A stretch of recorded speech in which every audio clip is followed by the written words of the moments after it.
It's Gold Coast weekend in Supercars, and we are here to take it on in Assetto Corsa with the 2024 Supercars mod, racing as the winner from this past weekend, Brody Kostecki in Gold Coast here for 20 laps as we aim to go from the back to the front here now, as you're going to see some chaos right off the bat here in these opening moments. Now, what a bit of a log jam that is. Now, Gold Coast here is a wild track, but one of the most fun street circuits you're going to find in not supercars, but just in motorsports in general. Hello everybody, and I hope you're all having a great day. We are in Queensland's second largest city, and that is Gold Coast here now for an extremely technical racing circuit, but an extremely fun racing circuit as we see cars literally rolling now over the curbing, and one of the coolest chicanes in motorsports as we are coming up on this absolute pile up here now, as we're gonna have to avoid it to the right. Very close call. There's Will Brown,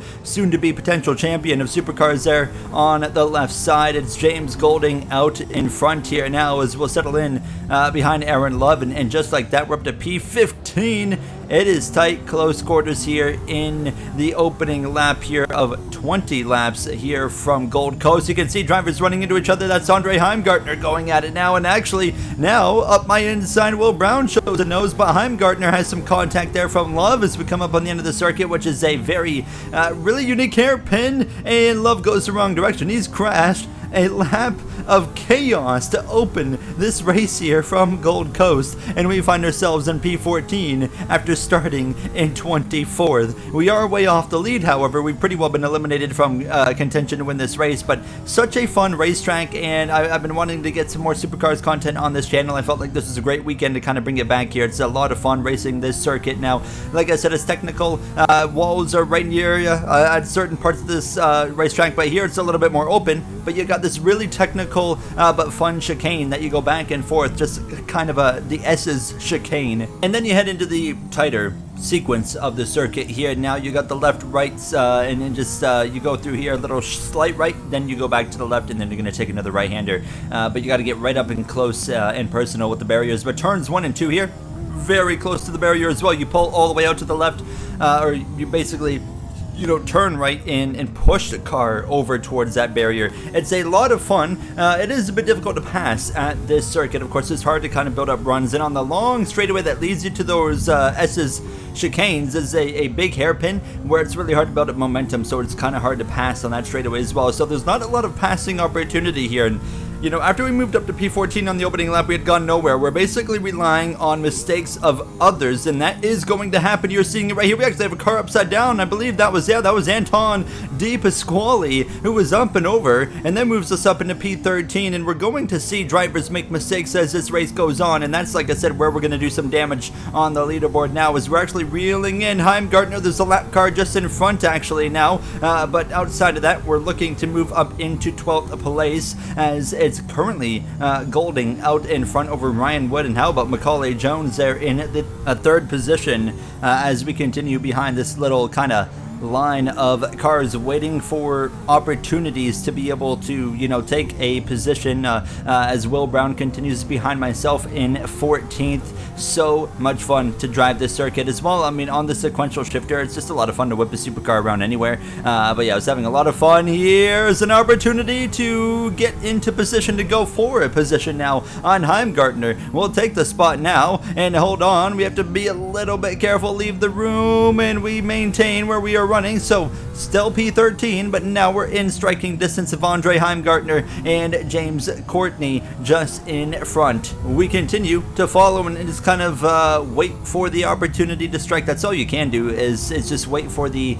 opportunity. This is going to be a no pit stop race. We're not doing enough laps here now. Yellow flags though actually in front of us as we head down into turn 1. Maybe more positions to be gained now, and yes it is. That was Jones, I believe, that's crashed. 2 cars have crashed though, so we've gained 2 spots up into P11 as I make a bit of a lock up there into the hairpin, and that certainly doesn't help us on time, but up into P11 nonetheless, just because of others' mistakes. Now you can see the guys in front of us getting after it. You hump up on those curbs on both sides, putting the right sides right up on the sausage curb, shooting you up. Then you do it on the left sides. Now it is such a cool thing to watch in real life, watching the actual Supercars drivers attack the circuit, especially qualifying when they're putting it all on the line. It's more fun to watch qualifying really than the race at times. We get another spot because another car crashed, and it was actually Golding. Golding crashed from the lead, putting Brock Feeney into the lead, second in the standings in real life to his Red Bull teammate of Will Brown. Well, now he leads over Chaz Mostert, and how about Tim Slade having a great run here in third as we're all over the back now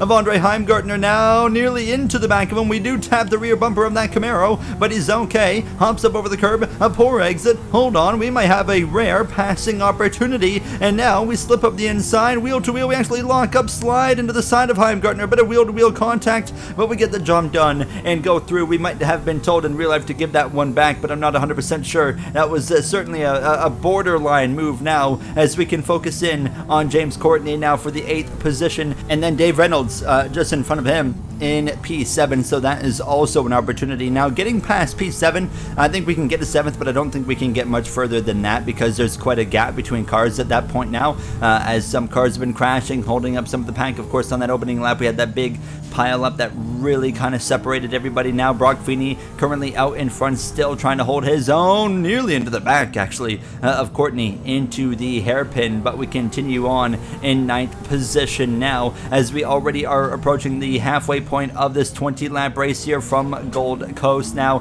the driving is great. I feel like this is just a driver's type racetrack, so you know it's not necessarily always the most entertaining from a racing standpoint, but from a driving standpoint it's one of the most entertaining experiences you're going to get. It's so much fun, even in a video game here like Assetto Corsa. I will link the mod down below in the description, by the way, if you would like to get your hands on it, but it is through Patreon, so you do unfortunately have to pay, but the mod is fantastic, and I think it's a very fair price for the work done by a single creator, by the way, that is in charge of making the car and the liveries. It's fantastic work here. Now as we continue on, halfway through, 10 laps to go, all over the back of Courtney. Reynolds just in front, look in the rear view mirror. Heimgartner up on two wheels, everybody two-wheeling it through the S's chicane section. It's just so beautiful really to watch that sequence now, every single lap here. Now as we come to lap 12, same situation though, now really struggling to find a passing opportunity. I felt like I had more time on the table. Now Heimgartner behind us makes a mistake though, as he actually got a little bit too much of that two-wheeling, hopped into the outside wall as I outbrake myself a little bit, but we get the car slowed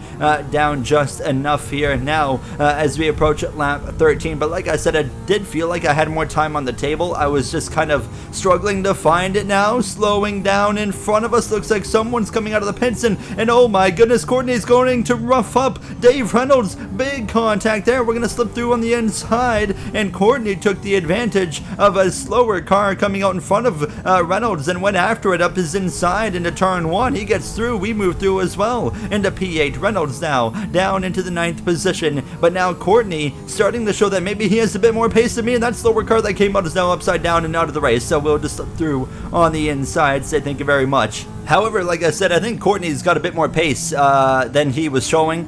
He was just kind of stuck there trying to find track position. Thomas Randall up in P6, kind of on an island of his own currently, but I was struggling at this point. I mean, I was fast enough to maintain where I was, but I wasn't fast enough to reel in Courtney, who's now nearly 2 seconds ahead as Feeney continues to lead the way here, approaching the final 6 laps of this race. But the gap now about 2 seconds between myself and Courtney. It's just not going to happen at this point, but there was a development up front as I actually make a mistake there, lose the rear end, hit the wall, but no big deal. We don't really damage the car too much at all, so it's not going to affect us. But Brock Feeney would crash out from the lead in 1 and 2 as we have another crashing car, and up and over he would nearly go. Chaz Mostert slips through on the inside, says thank you very much. There's Tim Slade going through with a little bit of chaos now, but he's into second. Matt Payne's through into third. We're into P7 because Feeney is out. He's out of the race now, and in front you can see some more drama. Now we've got some slow cars just in front of Courtney. Thomas Randall, he has been held up, and now he is right in front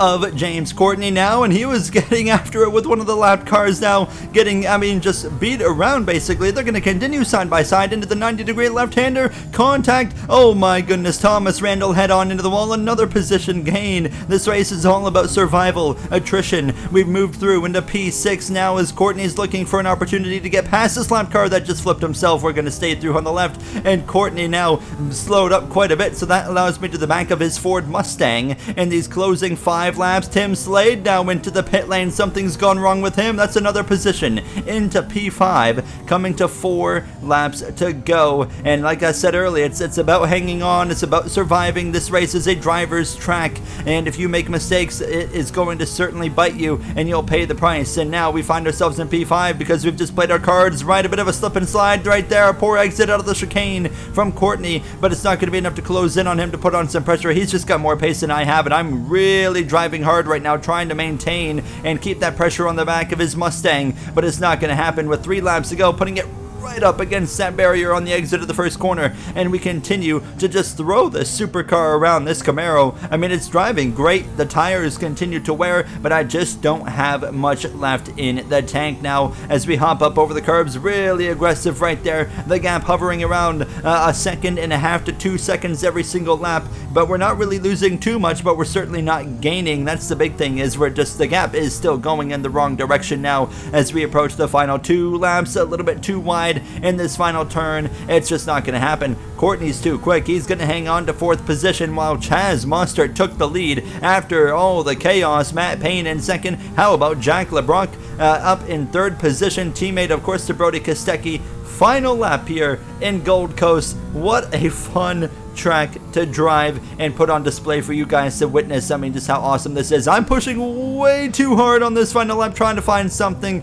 and we finally pay the price into the barrier. Nearly up and over we went, and it's over right there. We're going to have to just settle for the 5th position. Meanwhile, Chaz Mostert out of the final turn. He has a lot of traffic in front of him, but it doesn't matter. No pressure from 2nd. Chaz Mostert will come through to win here in Gold Coast in this 2024 Supercars Assetto Corsa version now, as we'll come through the final few corners ourselves and settle for the 5th position. Courtney 4 seconds up the road, no pressure from behind, so we can just bring it home at this point now. But I wanted to show you guys this awesome racetrack with this awesome supercar. So much fun. It's a lot of excitement, but a true driver's racetrack. And that's gonna wrap it up for me. I'll see you guys next time when Supercars heads in to the season finale. Thank you for watching, and have yourselves a great day.